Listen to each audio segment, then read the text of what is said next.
here to sugarcoat, life's already a bumpy road. Too much shelter causes pain, let's just be real honest. Things are gonna knock you down, avoidance will not help you out. Let's talk it through, you, me and you, let's keep it real honest. Hi friends, welcome back to the podcast after that super abrupt ending last week because I wasn't watching the time and I was like, oh no, it's been an hour. I don't want to talk for that long. So sorry for that. I'm going to just kind of dive right into part 2 this week, and if I have time, I'll do like the other segments and stuff and whatever. Or maybe I should start with a brief recap from last week. If you did not listen to last week, basically I'm talking about how hard it is to find a church home and just kind of going through my own journey of churches that I've been to and like how I landed at the one that I'm at now. So if you did not listen to last week's episode, pause, go start there, and then come to this one because I'm talking in chronological order. But brief recap is I grew up in a Black Baptist church. The pros were a lot of kids my age, made a lot of friends. There was always a lot to do. The cons were service was way too long. The pastor put me to sleep with his voice, and I literally thought that church was supposed to be boring. The teachings are way too archaic and traditional for my tastes. Couldn't ask a whole lot of questions. Didn't really get answers when I asked questions. Was very discouraged from doing that.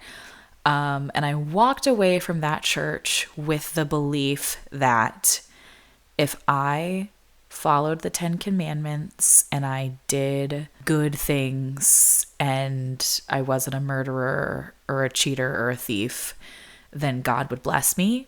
And if I did bad things, then God would punish me. And I thought that every single thing that I did in life was a direct correlation to, like, if I prayed, I would find money on the ground. If I forgot to pray, I would stub my toe. Like, I literally thought that's how life worked. And then I went to a local megachurch that's non-denominational. The pros there were service was an hour. Yes. The pastor is awesome, very conversational, very open. The church is very big on questions. Anyone can ask any question really whenever, and they will answer it for you or help you find it. Or they'll even say, like, I have no idea, but here's what I think.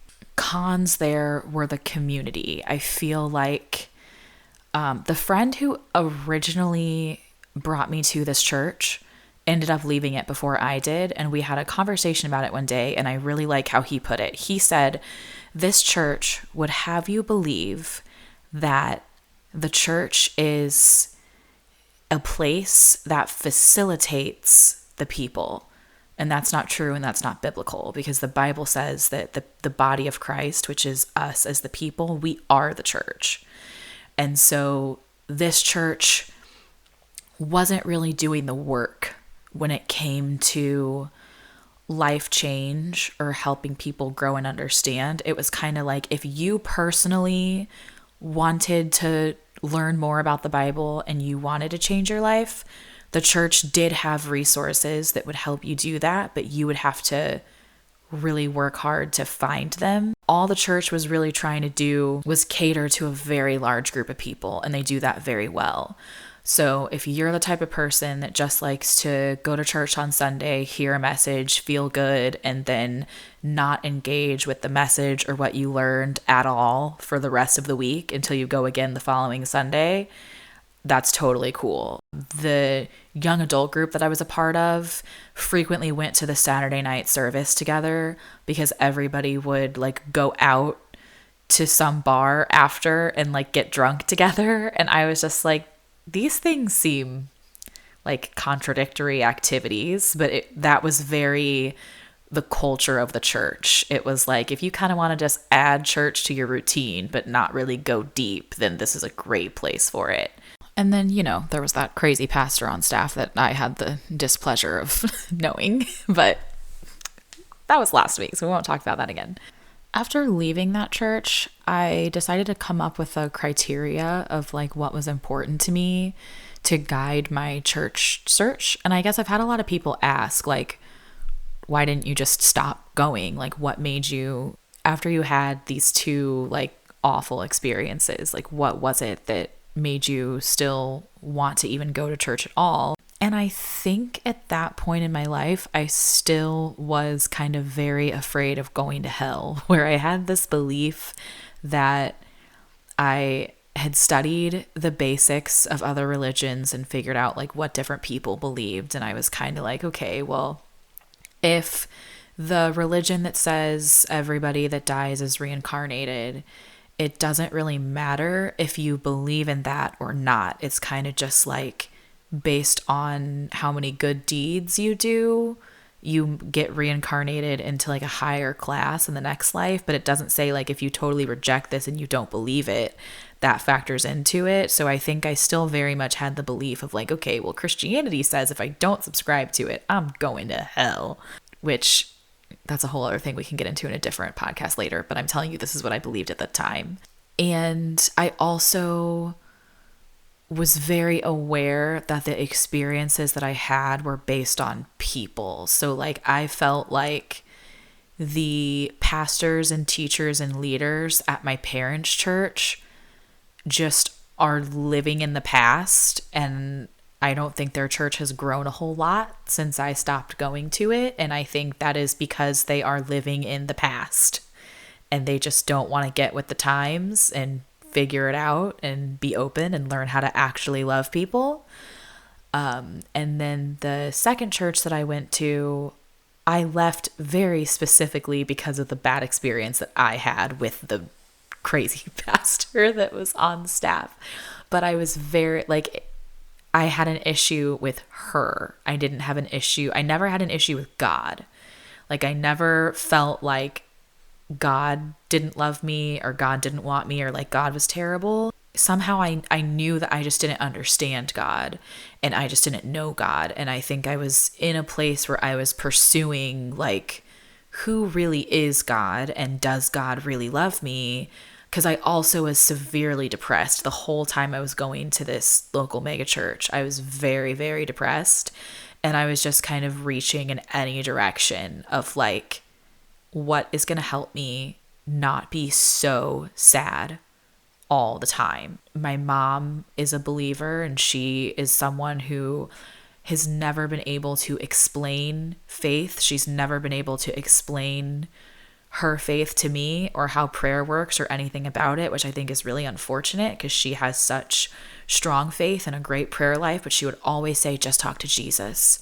Jesus is my best friend and just talk to Jesus and he'll give you everything that you need. And that frustrated me to death because I was constantly like, I'm talking to Jesus and he's not answering me and I'm angry and I'm sad and he's doing nothing for me. And it was one of those things where she'd be like, just keep praying, child, just keep praying, which like, love you, Mom, but that's literally not helpful in any way, shape, or form. So I came up with this criteria of basically like what would my ideal church be like? And I basically just went through the aspects of my parents' church and then the second church, things that I liked and disliked about them. So I was like, I really want to find a church that's diverse. Like I don't want to go to a black church. I don't want to go to a white church. I want to go to a church that is culturally diverse.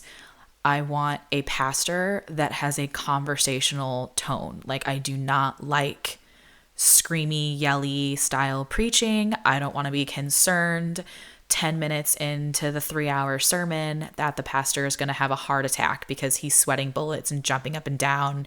And I just don't even hear what he's saying to understand why he's so excited or mad or whatever it is. And then from there, it was the time. Like I was like, I want to be in and out within 2 hours. I do not want to spend my entire Sunday at church. I think I was like my mid-20s at that point too. So I really wanted a young adult group and I wanted a clear separation between youth, college, young adult, new adult, and adult. The local megachurch had what they called the quarter life group. So it was supposed to be give or take 25, but it was kind of, I think you could start at 18 and stay till you're 30. And I just feel like 18 to 30 is way too big of a gap because some 18-year-olds are still in high school. You know, you've got like 18 to 22, 23 is college, and then like college and post-college living on your own, full-time working are very different life phases. So I don't feel like that crowd should all be together in one group. Worship was a really big deal to me because I am musical and I sing and play guitar and a little bit of piano, and like the production value matters. So I really, really liked the gospel choir at my parents' church. I didn't know any worship music outside of gospel, so I had nothing to compare it to. But what I didn't like was the production value, because at that church, anyone can do anything. You don't have to have skill. It's just you make a joyful noise for the Lord. And if it's not a joyful noise for the rest of the people in the room, that doesn't matter because you're making the noise for the Lord. But then there would be issues where like the men's choir was really bad. And if the men's choir sang every second Sunday, attendance would fall because they were terrible. And like any kid could get up there and scream a song badly. And then we're all sitting in the balcony, like laughing at the child playing the drums that doesn't know what they're doing, or laughing at the really bad singer that can't really hold a note, doesn't know the tune. And that's distracting from like being able to worship God for me personally. So that's something I really liked about the second church that I went to, was that there was a very extensive audition process for the worship team. So everybody on the worship team, like you can't be on the worship team if you can't sing. You can't play guitar if you can't play guitar. Like you have to actually have skill. And then they had a whole production team, and just the production value was like legitimate singer at a concert value, which was amazing because that way like nobody's off key. The music is perfect. So I was able to just close my eyes and really listen to the lyrics and just get lost in actually worshiping, because there was no part of the worship that was distracting to pull me out of it. I wanted some kind of classes or study. That was something I loved about the megachurch, was I could take a Hebrew class or a Greek class there that was like completely free to me as a member of the church. Like anything I wanted to learn, like they had. I wanted to go somewhere that was LGBTQ friendly because that's important to me. And I wanted to be somewhere where I could feel safe asking questions and pushing back and being confused about what the Bible says. So I wrote all this stuff in a notebook, and I made a list of like every church in the greater St. Louis area. I mean, I looked on Google, I asked friends, like anyone that I could find. I had this massive list of churches, and I went to all of their websites first. Like I had to get a good vibe from the website. If I couldn't get any information, or if I couldn't get information that gave me a good idea of what the experience was going to be like, or at least what to expect, then I just wouldn't even go. But I would go to the websites first, learn as much as I could, and then if they had the option, I would watch some sermons online so I could see if I liked the pastor. And then I would go in person. I would rank my list of like diversity, pastor, time, worship, all those things. I would have that list in my notebook, and I would rank each of those things on a scale of 1 to 5. 5 being they did amazing and 1 being awful. And so obviously I know there's no such thing as a perfect church. Like I knew that no church was going to be perfect. So I had to take like my top things. And so I think I made my top 3 was worship, young adults, and pastor. And I was like, I can kind of deal with all the other stuff if it's not great. So at least my top 3 had to score 3 or above for me to attend the church again. I also think that when hunting for a church, you should go at least 3 times. Usually 3 weeks is like the average sermon series if the pastor does series. So I feel like you never know if like you might show up on an off week, or you might show up on like an abnormally great week. So I think probably a month is better, but I think you should at least go 3 times. I think it should be 3 times in a row and not like sporadically, like once and then wait 6 months and then go again. But so as long as my top 3 things I scored a 3 or higher, I would return to that church at least 3 times before I was like, okay, I have a good feeling about how I feel about that church before I would move on to the next one. And I had the churches kind of like all in a rotation. So then I would start ranking them against each other, and like the ones that I liked better I would keep going, and the ones that I didn't like would just fall off the list, and I would take them out of the rotation until I felt like okay, this is the place, like this is where I want to be. I spent about a year looking for a new church. So if you're listening to this and you have not found your church home and you're like, this method is exhausting, I'm sorry, I get it. I'm exhausted telling it, to be quite honest. This is very exhausting.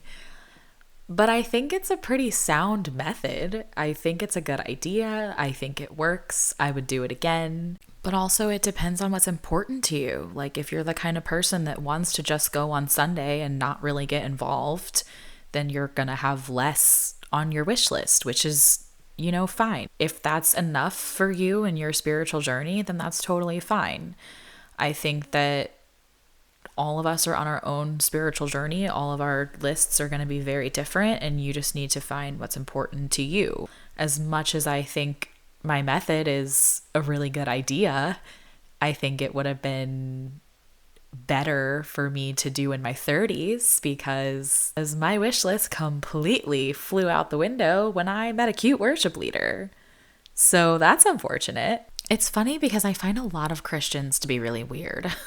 One of the things on my list was how people greeted me when I was visiting the church. And I didn't have a size of the church on my list. That didn't particularly matter to me. I grew up in a really small church, and then I went to a mega church, and I didn't particularly care that the one church was small and the other was so much bigger.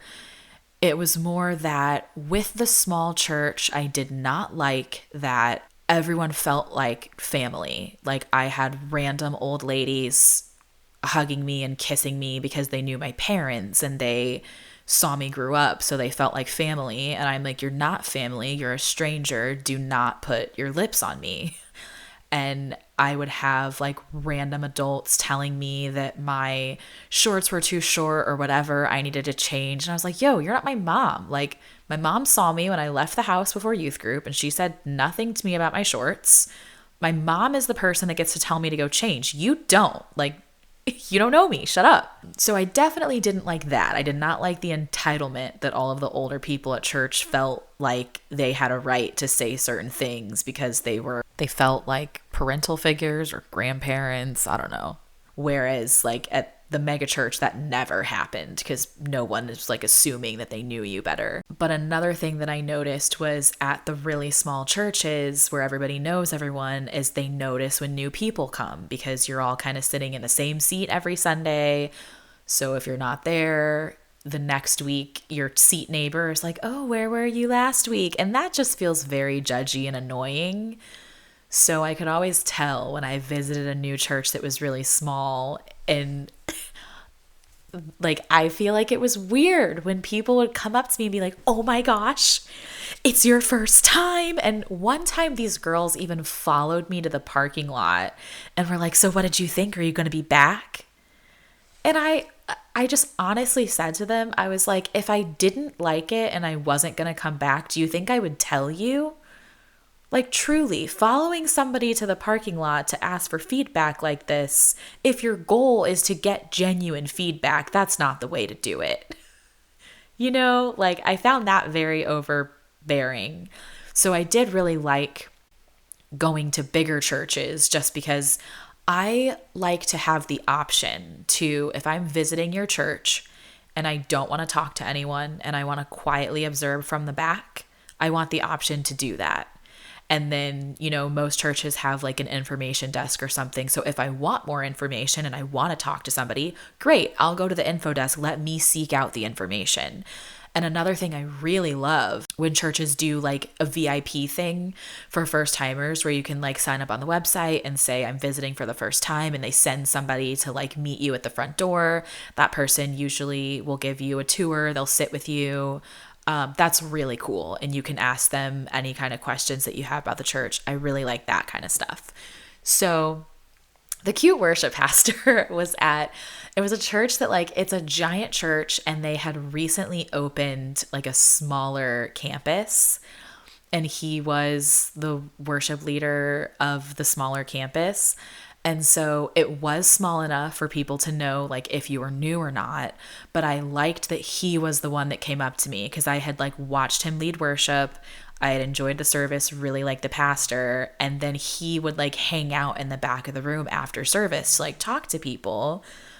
And he came up to me and was like, hey, I haven't seen you before. Like, is this your first time here? And I was like, yeah. And he's like, well, you look about my age. Like, we have a young adult group. And he was just super like sweet and conversational, really cute. I'm going to be honest, y'all. I picked the church because he was beautiful, which I know is bad. And I highly recommend you never choosing a church because you met an attractive man. Learned my lesson. We'll never do it again.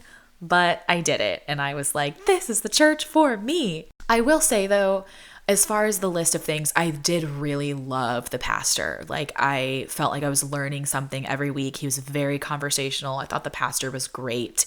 The time was great, in and out in an hour. That was amazing. I really liked the young adult group. They didn't have classes on the level that my previous church had, but I was willing to let that go.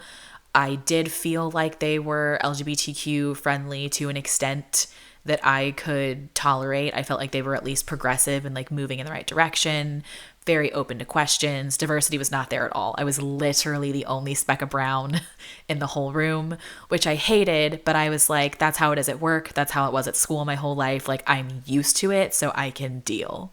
And it ended up just being a lesson in how important diversity really is to me, which we'll get to later in the story. But basically, I joined the church pretty quickly, made friends with the cute worship leader. We started like talking all the time, and I told him about like the whole experience of the previous church. And he was like, oh, dude, like I'll get you on the worship team next week. Like, scheduled my audition immediately. It went great, introduced me to the rest of the team. Everybody was great. The one thing I will say, though, about churches that have these contemporary music worship teams is everybody is pretty, and that's annoying because there's like a look for worship, and I already didn't fit the look because I was Black, but you could tell that like the pretty people were on platform and the less pretty people got put on production, or they would do like background vocals. And even though I was like pretty quickly put in camp pretty, it was also like the pretty people had like a group text and would like coordinate outfits, and the less pretty people were not a part of it, and that was like very uncomfy. Also, sometimes we would have rehearsals at like the giant church, and there very quickly became a disconnect between like the main campus and the like smaller campus. It was almost like they were two completely different churches, like culture wise. It was night and day. And that was really uncomfortable. There was a weird like hierarchy where the music director one day told me that I could not stand in front of the worship leader, and not like directly in front of, like, obviously you don't want to block the lead singer, but I mean like if we were standing in a line, like I had to be behind her. So it was really weird because she stood like in the middle of the platform one day, so I was like backed up. Literally my back was against the wall because it was the only way I could get behind her. Otherwise I would have been next to her and we would have been on like the same level. And after like the cute worship leader, who was the worship pastor, like he wasn't singing that day, he was like, what the hell are you doing against the wall? And I was like, well, so-and-so told me that I had to be like behind her, and she wasn't like, and she was too far upstage. Like I couldn't, the only way to be behind her was to be against the wall. And he was like, okay, I'm going to talk to him. Like, I don't know what the hell that is, but like, absolutely not. Like, you can stand next to her. You guys are all leading worship together. Like, yeah, there's a worship leader and there's background singers, whatever. She's singing the verses, but you don't have to. So that also was weird because he was like not on the same page with like the rest of his team.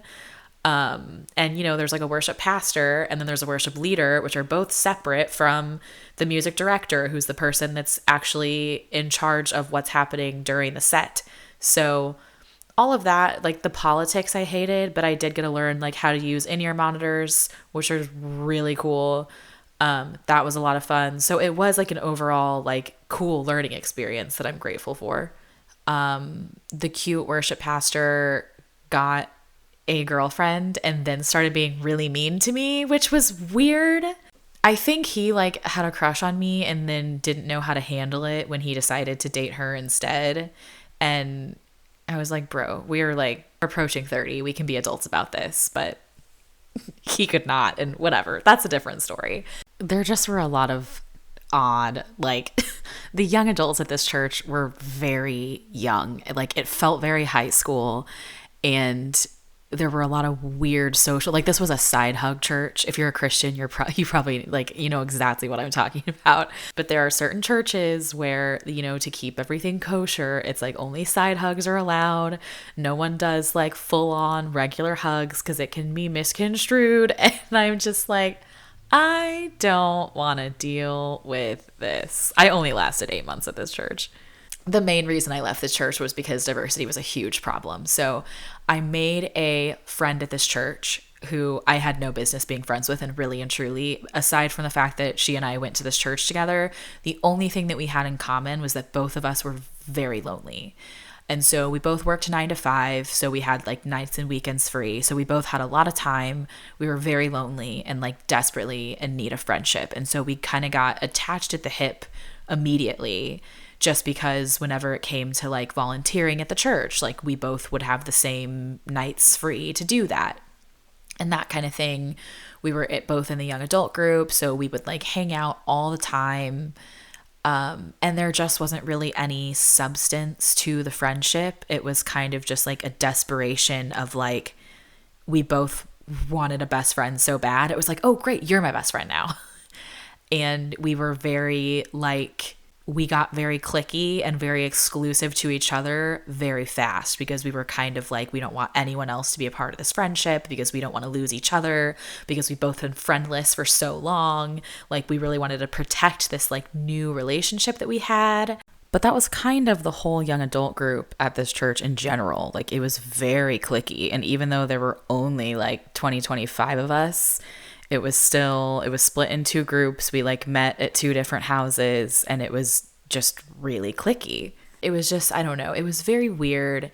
And a new guy like moved to town, joined the church, and she became very close friends with him as well. And then the 3 of us were like leading youth together. And that got really weird because there started to be all of these rules about like, the 3 of us would have to, if we were going to carpool, the 3 of us had to go together, because the church had these rules about like unmarried men and women being alone together because people would talk, which I was like, does the church care that people are talking, or does the church care that like premarital sex is happening? Because if it's not happening and people are insinuating because 2 people rode in a car together, I feel like that's weird. I mean, before the cute worship leader got a girlfriend, like he and I were alone multiple times and nobody ever said anything about it. But then it was weird because this friend of mine and this new guy, like they both got pulled aside and had like a talking to after like the 3rd time they left the church together in a car with like nobody else with them. So I started having to like ride with them to places, and then got to know this guy better, figured out he was a racist pretty quickly. Even like his Facebook page was just full of like super racist memes. And this was around the time that Halle Bailey's casting in The Little Mermaid was announced initially. So I ended up having to like pull this guy aside one day, and I was like, look, I'm very uncomfortable with like the racist things that you say and that you post on your social media. So can we have a conversation about this? And he was like, oh, well, I don't necessarily believe in the stuff that I post. Like, I just post it to like spark conversation because it, just putting it out there to get people to talk about it. And I was like, okay, well, it would maybe help if you would add some text to your post, even a sentence of like, what do you guys think about this? Or like, I disagree. What do you think? Because all you're doing is like reposting and sharing with no context. And typically the assumption when somebody does that is that you do agree or endorse whatever the content of the post is. We got into this whole fight because he told me that racism does not exist and Black people have invented it in their minds to complain about things. And I was just like, very politely, y'all, I swear to you, I was so sweet and kind. And I just said, respectfully, you and I cannot be friends because you are invalidating my existence and you are saying things that harm me. And essentially, you don't love me and my people and as members of the body in Christ. And that is a problem to me. So I'm happy to continue serving with you. But outside of being cordial when we're volunteering together, I'm not going to speak to you and like not going to be hanging out with you at our mutual friend's house anymore. Like I'm done. Like I'm not even going to try to have another conversation here because he was super close and like not interested. And after that, it was super interesting because, as I told you, the campus that we went to was pretty small. The young adult group was really small. Like there were maybe 20 people total in the young adult group. And 8 of them reached out to me after this conversation and like asked me to meet for coffee or like meet at the church for whatever. And I sat down for 8 of these meetings. And at all the meetings, people were like, so I talked to so-and-so and he's really hurt and upset that you called him a racist. You really hurt his feelings. And I just want to make sure that you like understand the gravity of your decision here because not being his friend is really harmful. And as brothers and sisters in Christ, we have to forgive and we have to work through things. And I was like, have you looked at his Facebook posts? Have you listened to the shit that he says? Like, do you think it's okay? Do you agree with him? And most people would just like stare at the ground and not respond to me at that point. But the ones that were like, well, no, I do think it's a little problematic. I was like, great. Did you sit down with him and have a conversation about that? And then it was dead silence. Like not a single person reached out to him and said, hey, actually, some shit that you say is problematic and she has a right to be mad. No one had that conversation with him, but they all came to me to say like, oh, he's sad and you upset him. And I was like, I am so done with you people. I cannot even. Like, so glad the cute worship leader is getting married now because he was my only tie to this place. Even the girl that had been my bestie, like she sat me down and was like really frustrated about it because she was like, you guys are my 2 best friends and it really bothers me if you can't get along. And like, I mean, literally all the 3 of us were having dinner together like 3-4 nights a week. Like we were together frequently and it was like cramping her style to have to plan stuff with him and with me separately. And I was just like, I'm confused that you're even able to be best friends with the 2 of us. Like we are so opposite when it comes to our opinions on like literally anything. And he's a mean person.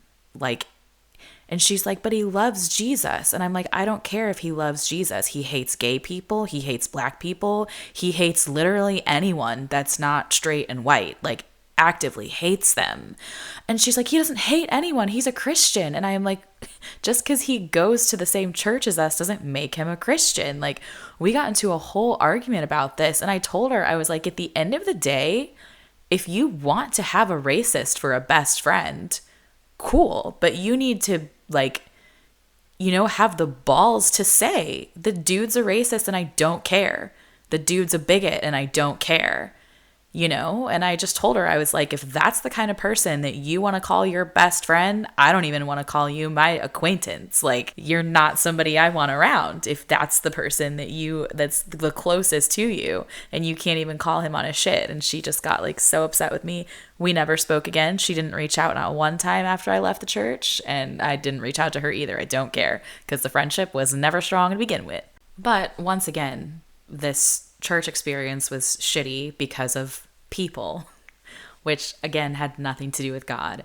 And I will say that this stop on my journey to finding a church home did not do a whole lot for my spiritual journey. I kind of got back into where I was at my parents' church, where I was at church 4 or 5 days a week. I was super involved. I was on the worship team. I was on the production team. I was leading youth. Anytime there was a volunteer opportunity, I was there. And I kind of fell back into that habit of like trying to please God by doing things, where there's a literal verse in the Bible about how no amount of works can get you into the kingdom of God. Like, it's just faith and belief that gets you there. But I wasn't really in a place to be learning that. But luckily, this experience got me to where I am now. Praise God, thank God. So I currently go to Elevation Church, which is based in Charlotte, North Carolina. I am biased, but I think it's the best church in the world. I have not been to every church in the world to be able to fully make that opinion. But how I found it actually was when I was on the worship team at the previous church, we sang a lot of Elevation worship songs. And I did not know that Elevation worship belonged to a church. I thought they were just a Christian band. And so when I left that church, I was like, you know what? I'm done with church for a while. I'm not going to go to church for the foreseeable future. And I think I took like 3 to 6 months off where I didn't go to church at all. And I would casually watch some sermons online or listen to some podcasts if I felt like it, but I just didn't care enough to go through the whole year of searching again. And then I was praying about it and journaling about it, and I felt the Holy Spirit say like, all right, it's time to start looking again. Like, you've had your time off. Like, let's find community. This is part of what, because as Christians, we are called to be in community with one another. And I was really missing that. So I went back to my list that I had before I had picked that last church, and I just scratched it off, and I was like, all right, on to the next one, like restarted the journey again. And while I was visiting churches, my mom sent me a sermon. She and I had talked about something. I don't remember what it was, but she discussed it with a friend, and then the friend sent her this sermon, and my mom sent it to me, and she's like, hey, my friend sent me this sermon. It like addresses this thing that you and I were talking about that you said you were struggling with. I think you would really like it. And so I listened to it. It was Pastor Stephen Furtick, and I have never heard a pastor give a sermon where I was not only alert the whole time, but interested the whole time, like on the edge of my seat, wanting to hear more, really learning something. And I was like, who is this guy?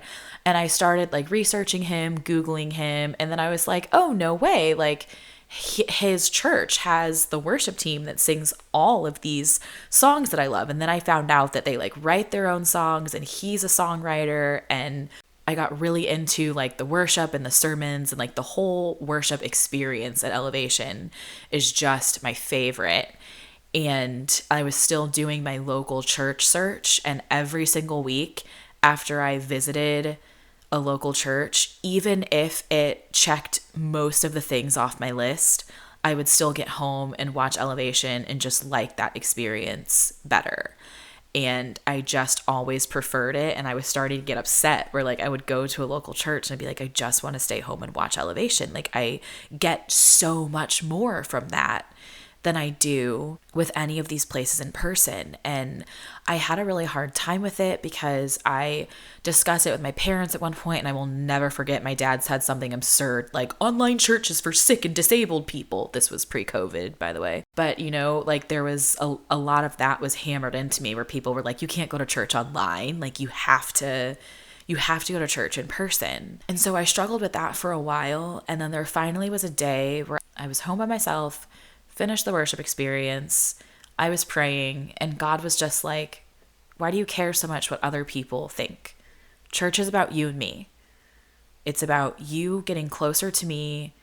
And if Elevation Worship does that for you, if Stephen Furtick does that for you, and it's online, why does that matter? Did I ever say that you can't go to church online? Like, no, he didn't. So I officially decided to like join the church.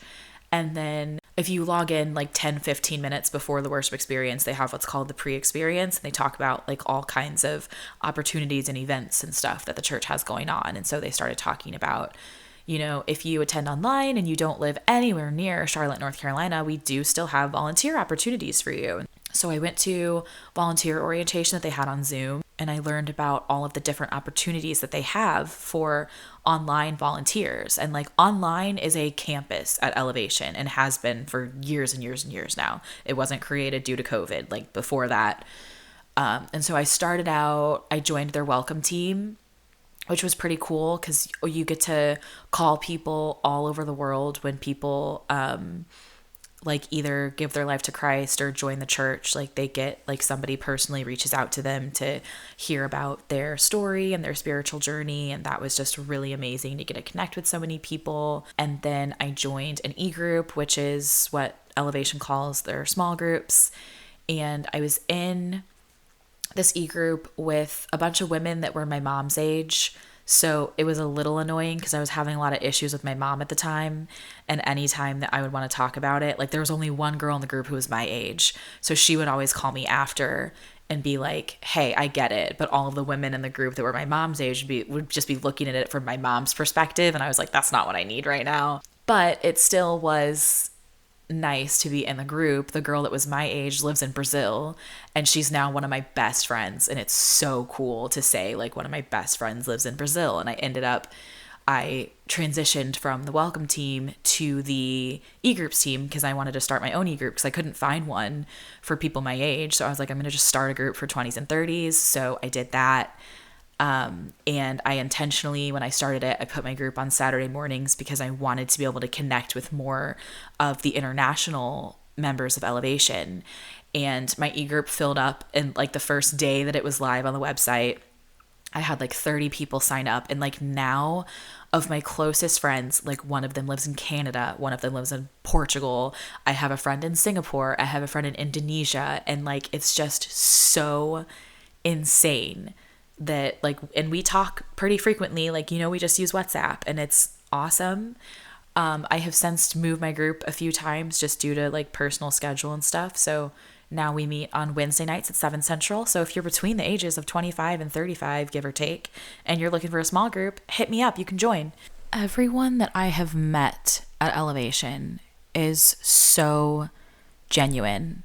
Like people just go there and they're deep and they talk about what they're struggling with. There's no surface level, like we're here just to check off a box. It's like these are people that are actively trying to get closer to God and get closer to God's people and help people that don't believe understand if they're interested. Like I haven't met anyone that's trying to like force Jesus down anyone's throat. It just has been so nice. And with my group in particular, like Elevation writes sermon discussion questions for us to lead small group every week. So they make it really, really easy to lead a group.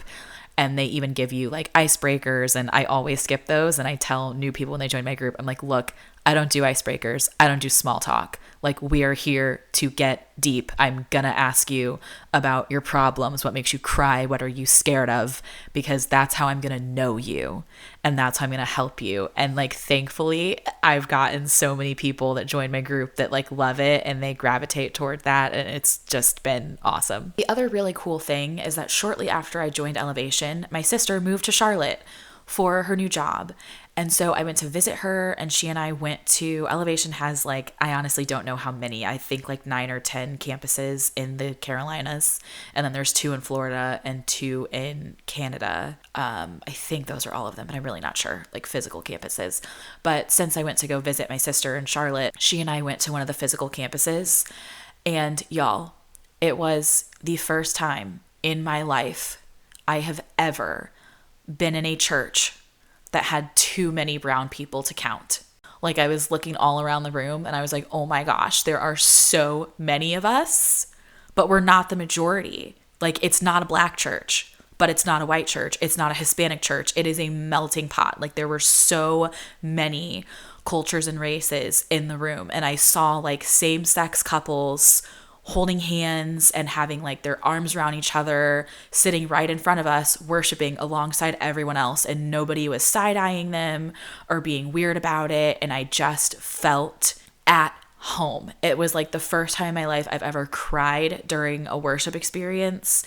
I was just so excited to be there. And it literally like that the entire list that I made when I started this journey. I mean, like this church has the diversity.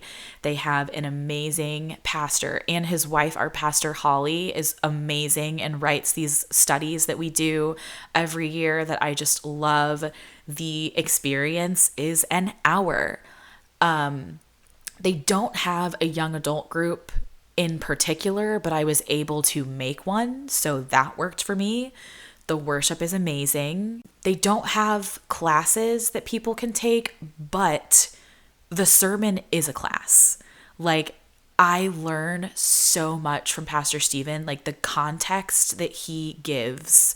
He never just recites a Bible verse. He always says, like, gives you the time period, the speaker, the audience, anything that, like, would be common knowledge to people at the time it was written. He's sure to like share with us so that we understand, and then compares it to like something of today so we can like get what he's talking about.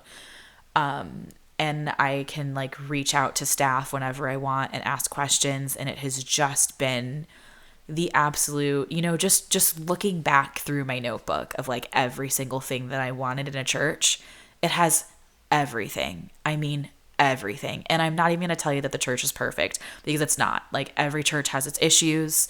The more involved you get, it's like the more you learn about some of the politics and whatever. And it's just kind of like, do I want to deal with this or not kind of thing. And I haven't had any issues with Elevation that like were not resolved in a way that made me really, really excited to be a part of this church. Sometimes the journey can take years. And I'm very conscious of the fact that like Elevation might not be my forever church. It might be my church for my 20s and 30s. And maybe when I'm 40, I'll want to go somewhere else. But so far, the church is growing and I'm growing with it. And I see myself attending this church for a very long time. The biggest thing for me since going to this church is just revelations I have had about my spiritual journey. Like I have truly, legitimately studied the Bible for the first time. And I no longer am a Christian because I'm afraid of going to hell. Like I am a Christian because I know God and I trust God and I believe in him. I believe that he died for my sins. I believe that he loves me. I believe that he cares. And I've learned through going to this church that so much of my anger and depression and issues that I was having when I was younger came from a lack of understanding. Like I didn't love God because I didn't know God. And I felt like God was angry with me. A lot of people talk about God being the father, like God's a father figure. And that never sat right in my head because my father is not an emotional person. I don't feel like he ever cared if I was happy. I feel like he's very analytical and he viewed his role as a father to make sure that I had a roof over my head, that I went to school, that I was financially taken care of. And he was kind of like, once I graduated college and I got a job and was living on my own, he was like, great, I did it. And he kind of checked out and was just like done. And even when I was living in his house, it's like, he was very like, my job is to provide for you. Like, but he never provided any emotional support. He didn't see that as part of his job. So he was a very tough disciplinarian, and I felt like the stuff that I was punished for as a kid was ridiculous because my sisters and I were so good. I mean, we just were never, compared to like what we could have been doing, I was getting spanked for like back talking, and I'm just like, are you serious? Like I had a question and you got mad at me, like what's happening? But that really, like, I was afraid of my dad for like most of my childhood.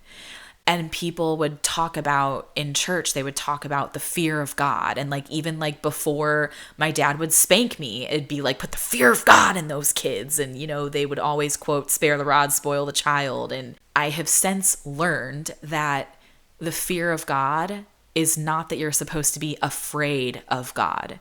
It's supposed to be that you are afraid of being without God. You are afraid of a life in which you don't have a connection to God, where you have this intimate personal relationship that you can talk to him and tell him things.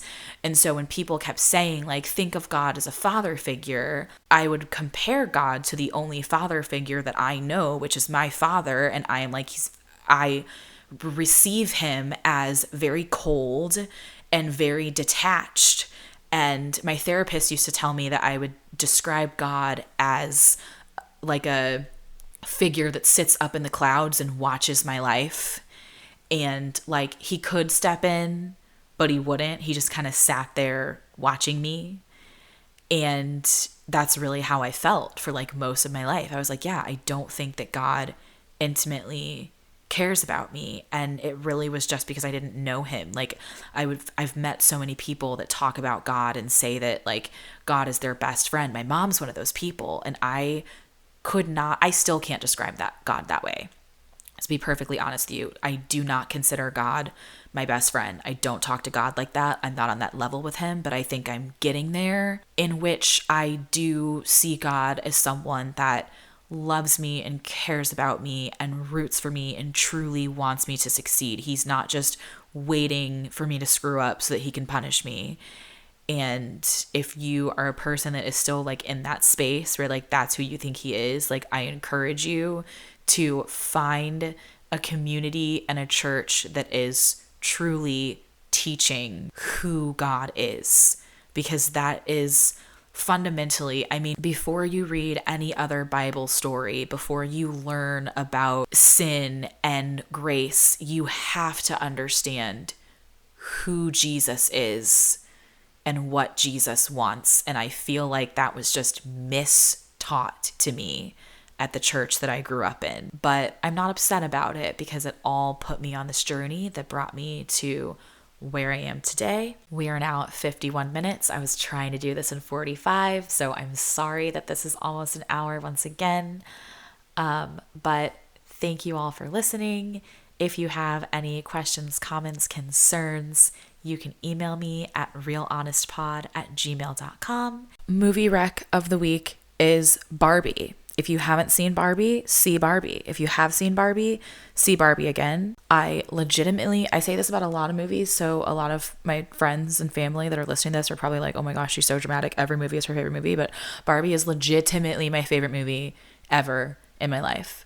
Like, I think it is the best movie ever. It is so deep. I relate to it so much. I think it's so funny and so emotional and so real. And like America Ferrera's speech is just like everything that it means to be a woman. And my sisters and my mom didn't really get it, and I was like very sad. So maybe you'll hate it and you won't really get it. But I think everybody needs to see Barbie. I wish more men would see Barbie, because it's kind of defeating the purpose if y'all don't see it. But that's my recommendation for this week. Thanks so much for listening. See you next week. I'm not here to sugarcoat, love's already a bumpy road. Too much shelter causes pain, let's just be real honest. Things are gonna knock you down, avoidance will not help you out. Let's talk it through, you, me and you, let's keep it real honest.